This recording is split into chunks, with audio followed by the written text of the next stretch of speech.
nhà giống nữa nung nạ ưa nhẹ chỉ trong một luật tây du nữa lần nào thì mà ba giống có chơi thế vậy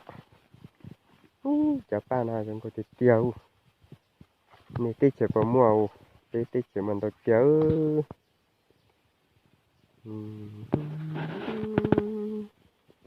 ba mà giống có thể tiêu một bộ bữa chiều sai bao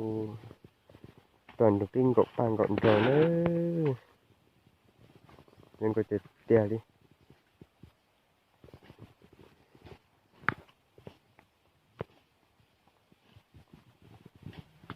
nó gần nhận chỉ một luật tây du nữa nữa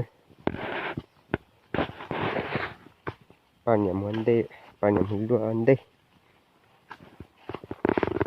lần nào cho hoa thế thì hoa thì bị mà chỉ dùng uất kia nữa từ một luật tây du nữa nữa bên nó đi luật tây du ui luật tàn cho nó bó bể nạ nữa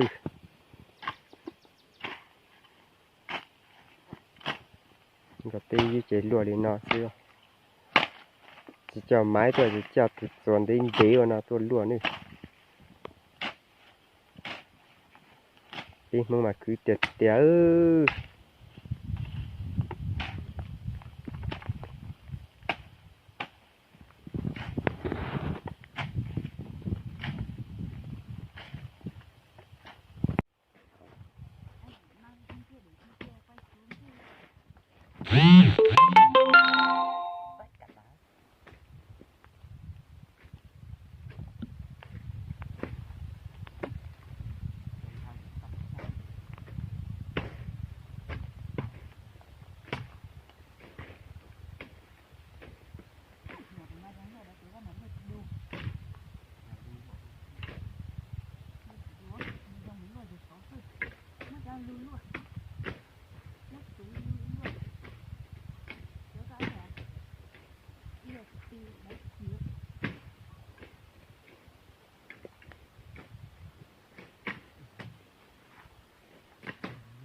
ta nào mà nhân vậy thôi, người ta hả?